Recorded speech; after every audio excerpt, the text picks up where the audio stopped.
नमस्कार, आप देख रहे हैं न्यूज 18। मैं आपके साथ लक्ष्मी। झारखंड के कांग्रेस के 3 प्रत्याशी के नाम के ऐलान के साथ ही एक बार फिर न्यूज 18 की खबर पर मुहर लगी है।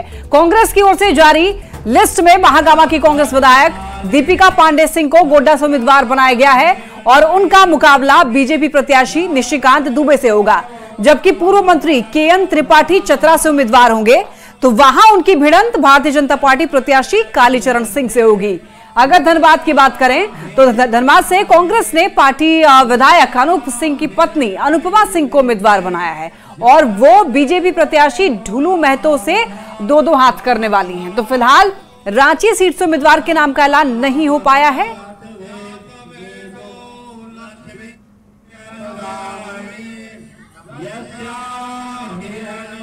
वहां पर हमारी तैयारी, चुनावी तैयारी पूरी है। 4 ग्रामीण क्षेत्र हैं, वो वहां से रिप्रेजेंटेशन जेएमएम का है और शहरी 2 क्षेत्र है, उसमें भी एक कांग्रेस है, एक भाजपा विरोधी है, इंडिपेंडेंट है सरयू राय जी। तो इसलिए वहां का जो पक्ष है, वहां का जो माहौल है, वो पूरी तरह से इंडिया के साथ बना हुआ है। सिंहभूम में भी वही स्थिति है, खूंटी में भी वही स्थिति है। हमको लगता है कि हम लोग इस बार झारखंड में जो 2009 का था उसका पुनरावृत्ति ही नहीं करेंगे। जो एक सीट जीत पाई थी उस सीट को भी हम लोग इस बार लेने का काम करें। रेस उस नहीं होता है, हम लोग कार्यकर्ता हैं। जो भी जिम्मेवारी पार्टी देती है, जब जब जो बात करती है, कभी बोलती है कि प्रभारी बनो, प्रभारी बनते हैं। अभी मेरा काम है प्रवक्ता के तौर पे और संगठन को देखना है, तो उसको निभा रहे हैं। आगे भी जो जिम्मेवारी मिलेगी। बीजेपी ने विपक्ष पर पीएम मोदी की हत्या की साजिश रचने का आरोप लगाया है। हाल ही में जेएमएम नेता नजरुल इस्लाम का बयान सामने आया था, जिसमें उन्होंने पीएम मोदी पर बयान दिया था और इसी बयान को लेकर बीजेपी हमलावर है। जवाब में जेएमएम ने कहा है कि बयान का गलत मतलब निकाल लिया गया है। संपन्न होने हैं, उसमें अपनी निश्चित हार को देखकर अब प्रधानमंत्री जी के हत्या की बात कर रहा है। यानी इनका लोकतांत्रिक परंपराओं पर से विश्वास उठ गया है। ये डेमोक्रेटिक वैल्यूज की बात तो करते हैं, ये संविधान बचाने का नारा तो देते हैं, लेकिन इनकी असलियत है कि ये प्रधानमंत्री जी की हत्या की साजिश कर रहे हैं, आह्वान कर रहे हैं और ये बोल रहे हैं। ये कोई पहला वाक्य नहीं है। तो उसमें हमारे कार्यकर्ता ने कहा कि 400 फीट नीचे भाजपा को हम लोग जमीन दोज करेंगे। मतलब 14 का 14 सीट यहां भाजपा साफ होगी, बिहार में हाफ होगी।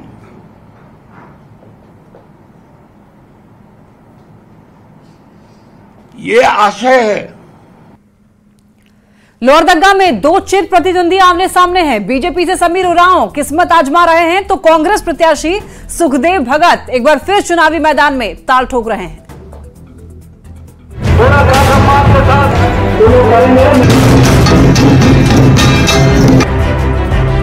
लोहरदगा के रण में एक बार फिर कांग्रेस और बीजेपी के बीच कांटे का मुकाबला होने जा रहा है। बीजेपी ने इस बार प्रत्याशी बदलते हुए अनुसूचित जनजाति मोर्चा के राष्ट्रीय अध्यक्ष और पूर्व राज्यसभा सदस्य समीर उरांव को मैदान में उतारा है। टिकट मिलते ही समीर उरांव सक्रिय हो गए हैं और अपनी जीत के लिए जोरों शोरों से जनसंपर्क अभियान चला रहे हैं। मैं चाहता हूँ कि जिस प्रकार से वातावरण है, सारे कार्यकर्ता, सारे लोग जो है मोदी जी के गुणगान गाने में, उनकी सेवा लेने में, उनका जयकारा करने में लगे हुए हैं, तो वो जो है खिसियाए बिल्ली खंभा नोचे वाली कार्य कर रहे हैं।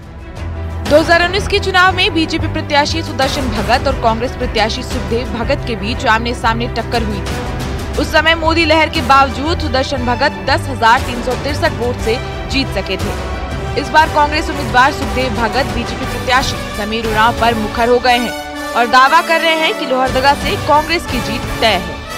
मतलब कि वो कोई कार्य ही नहीं किए हैं, इसलिए तो उन्हें वो भारतीय जनता पार्टी ने उनका टिकट काटा है। और जिनको उन्होंने टिकट दिया है, वो 6 साल यहाँ के सांसद रहे और उसके बारे में ना सदन में भी गूंगे रहे, सड़क में भी गूंगे रहे। और इसलिए मैं समझता हूँ कि भारतीय जनता पार्टी डरी हुई है और डरी हुई हर जगह पे डरी हुई है।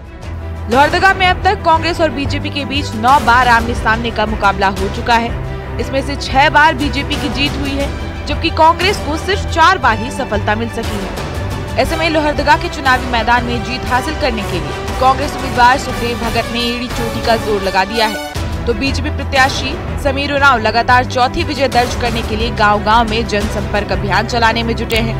आकाश साहू, न्यूज़ 18, लोहरदगा। हजारीबाग के बरकट्टा के पूर्व बीजेपी विधायक जानकी यादव समेत 117 कार्यकर्ताओं ने पार्टी से इस्तीफा दे दिया है। बीजेपी की विधानसभा लेवल की बैठक में सामूहिक इस्तीफा सौंपा गया। पूर्व विधायक जानकी यादव ने कार्यकर्ताओं की उपेक्षा का आरोप लगाया है। उन्होंने कहा है कि कोडरमा लोकसभा चुनाव में चुनाव समिति में जगह नहीं मिलने से वो बेहद दुखी हैं। वो कौन सी पार्टी में जाएंगे, इसको लेकर के कोई खुलासा नहीं किया है। विधानसभा का चुनाव हुआ और मुझे प्रत्याशी बनाया गया, तो उस समय भी पार्टी के लोगों ने हम लोगों के साथ निष्ठावान रूप से कार्य नहीं किए। कुछ लोगों ने धोखा देने का काम किया, कुछ लोगों ने गलत चीजें बताने का काम किया, जिससे चुनाव में हमारी हार हुई। और चुनाव में हारने के बाद भी हमारे लोगों को मान सम्मान नहीं मिला, संगठन में कोई स्थान नहीं मिला। रांची में अरबों के लैंड स्कैम में ईडी ने फिर छापा मारा और इस बार जेएमएम नेता अंतु तिर्की के अलावा 3 जमीन कारोबारी के ठिकानों को खंगाला गया। जेएमएम ने छापे को सियासी करार दिया है, जबकि बीजेपी ने दावा किया है कि भ्रष्टाचारियों को किसी कीमत पर बख्शा नहीं जाएगा।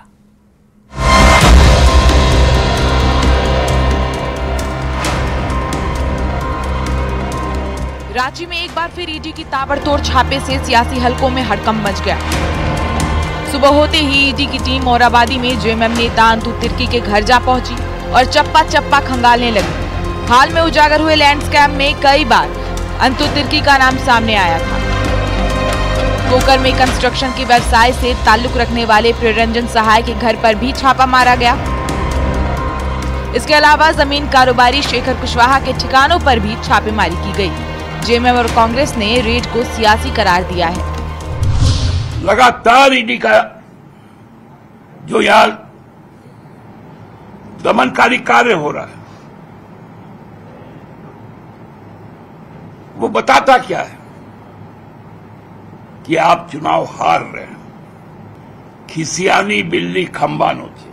जब ईडी की जो छापेमारी पड़ी अब तक, वो सिर्फ और सिर्फ विपक्षियों के लोगों के यहाँ ही पड़े, जो विपक्ष पार्टी के नेता हैं, कार्यकर्ता हैं, चाहे उनसे जुड़े हुए लोग हैं, उनके यहाँ पड़ रही थी। लैंड स्कैम में ईडी ने जेएमएम नेता अंतु तिर्की, जमीन कारोबारी शेखर कुशवाहा, कंस्ट्रक्शन व्यवसायी प्रियरंजन सहाय और कंस्ट्रक्शन कारोबारी विपिन सिंह के घर पर दबिश दी।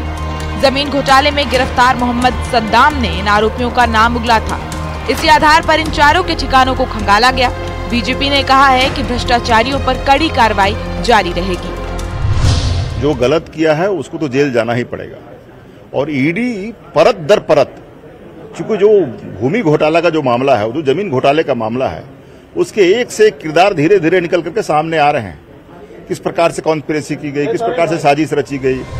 कहा जा रहा है कि चारों ठिकानों पर छापेमारी के दौरान ईडी को कई अहम सबूत मिले हैं। आने वाले दिनों में इस घोटाले में कई और राज खुलने के आसार जताए जा रहे हैं। ओम प्रकाश, न्यूज़ 18, रांची।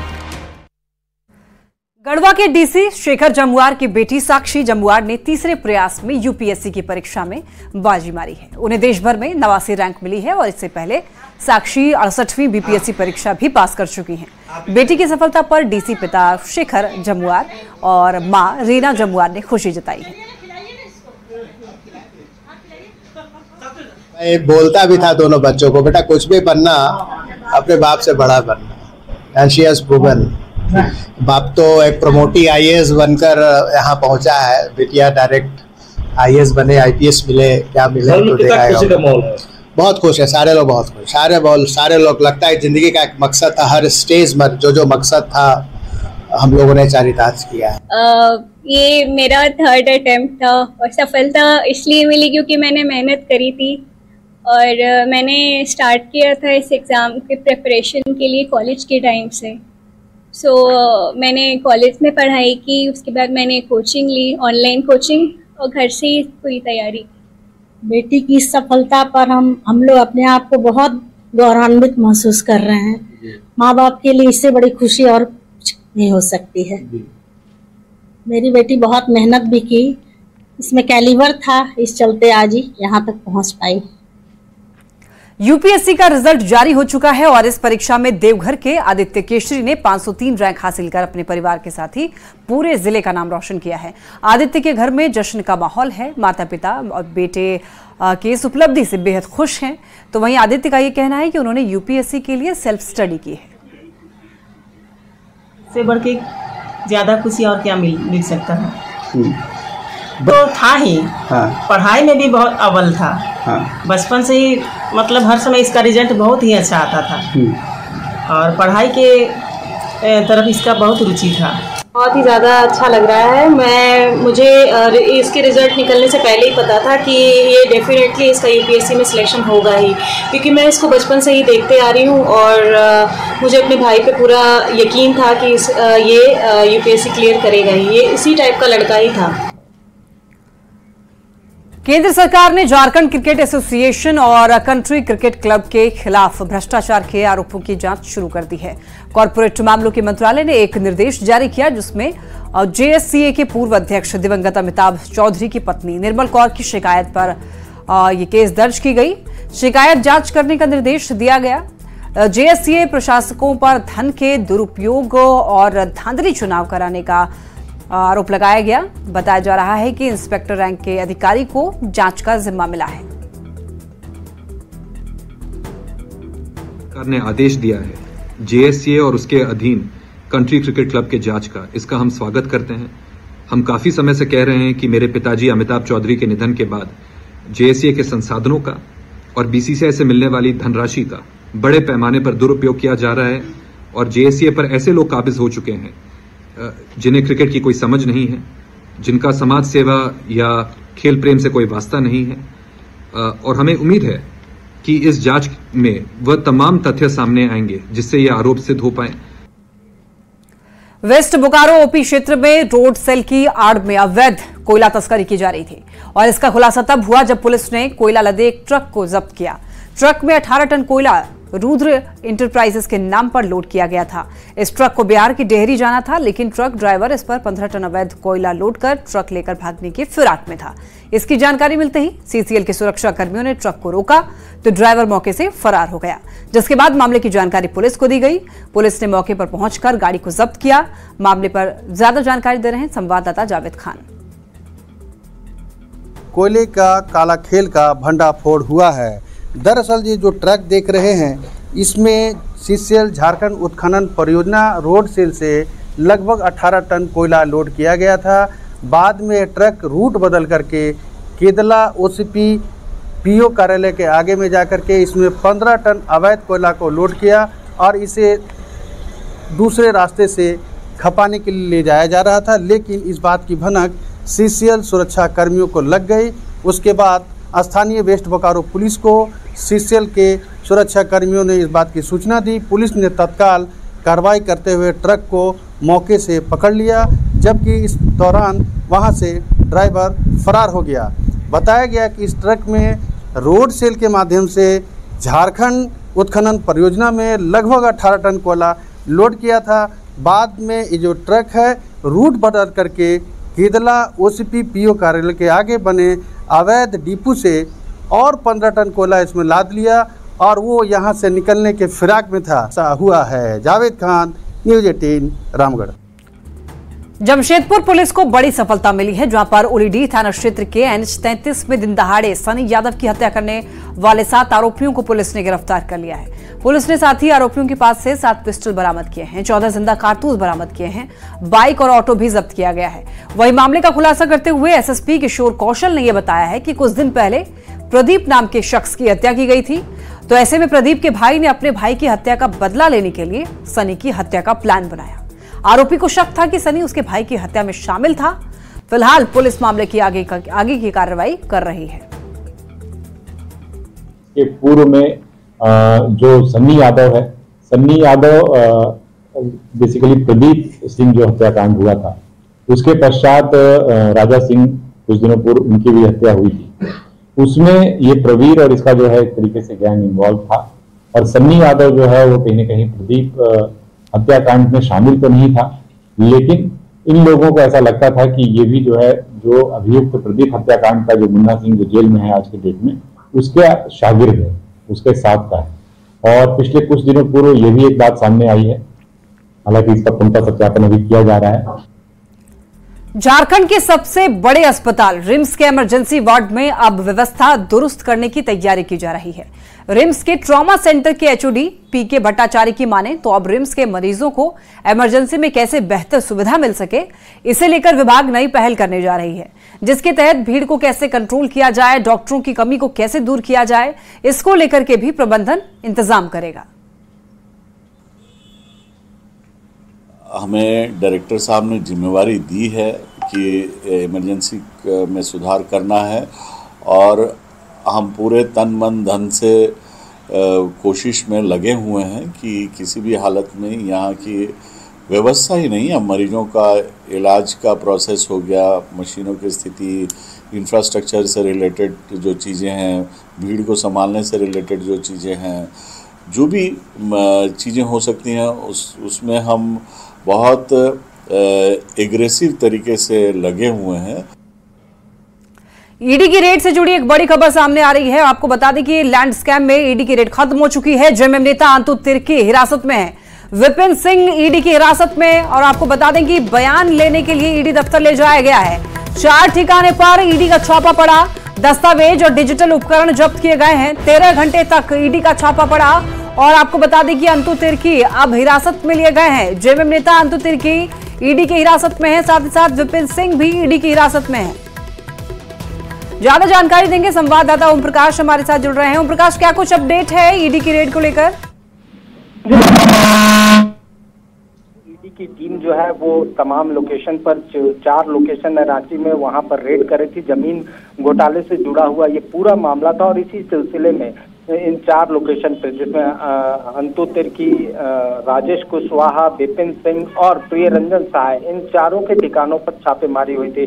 फिलहाल बता दें कि थोड़ी देर पहले ही रेड खत्म हुई है और अंतु तिर्की को लेकर जो ईडी की टीम है वो ईडी दफ्तर की ओर रवाना हुई है। जो जानकारी घर वालों के अनुसार मिली है उसके अनुसार उनके स्टेटमेंट रिकॉर्ड कराने को लेकर ईडी की टीम जो है वो तिर्की को अपने साथ ले गई है। वहीं विपिन सिंह को भी ईडी की टीम अपने साथ बयान दर्ज कराने को लेकर ईडी दफ्तर गई है। अब देखना होगा कि इस पूरे मामले में ईडी किस तरह से आगे बढ़ती है, क्योंकि पूरा मामला घोटाले से जुड़ा हुआ है, जिसमें कि कई लोग जो हैं वो अब तक ईडी के रडार पर आ चुके हैं। ठीक है ओम प्रकाश, बहुत धन्यवाद आपका तमाम जानकारियों के लिए। धनबाद जिले का सबसे बड़ा सरकारी अस्पताल अपनी ही बदहाली पर आंसू बहा रहा है। SNMMCH अस्पताल पर संथाल परगना की बड़ी आबादी निर्भर होती है, लेकिन यहां पर सुविधाओं के नाम पर कुछ नहीं है। आलम यह है कि प्रचंड गर्मी के बीच मरीजों को एक पंखा तक नसीब नहीं हो पा रहा है। कुछ मरीजों ने अपने पैसे से पंखा लगवा लिया है, कुछ हाथ के पंखों से अस्पताल में काम चला रहे हैं और अस्पताल प्रबंधन हाथ पर हाथ धरे बैठा हुआ है। लेके आए हैं, दुमका से हॉस्पिटल से रेफर किया, शुगर बढ़ गया, पापा को लेके आए हैं। गर्मी बहुत है। गर्मी बहुत है, यहाँ सुविधा नहीं है। यहाँ पर गर्मी बहुत गर्मी है, तो बेटी लोग लाई पंखा उधार करके। यहाँ AC, कूलर, पंखा कुछ काम नहीं कर रहा, कोई काम नहीं कर रहा। कागज से हवा लगा रहे हैं। नहीं, यहाँ पर फैन का व्यवस्था नहीं है सर। यहाँ पंखा का चल नहीं रहा है क्या? नहीं चल रहा है, मात्र 2 पंखा है, तो वहाँ जाएंगे कहाँ जाएंगे। बहुत सारे लोग अपने बहुत सारे लोग अपना घर से पंखा ले आए। इसी तरह रहते हैं, क्या करेंगे, मच्छर काटता है, इसी तरह रहते हैं। अस्पताल का पंखा जो है खराब है, नहीं चल रहा है, कोई काम नहीं कर रहा है, नहीं चल रहा है। गर्मी इसी तरह हाँ इसी तरह बताया। धनबाद जिले का सबसे बड़ा सरकारी अस्पताल SNMMCH, जहाँ की धनबाद जिले के अलावा संथाल के क्षेत्रों के मरीजों की उम्मीद यहाँ होती है, लेकिन उन उम्मीदों पर अस्पताल प्रबंधन कोई बहुत बड़ी काम नहीं कर रही है।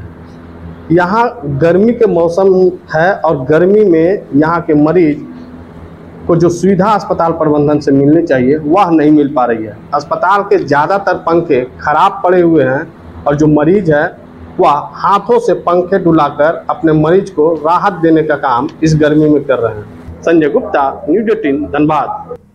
और यहाँ रुकेंगे एक छोटे से ब्रेक के लिए, जल्द लौटेंगे।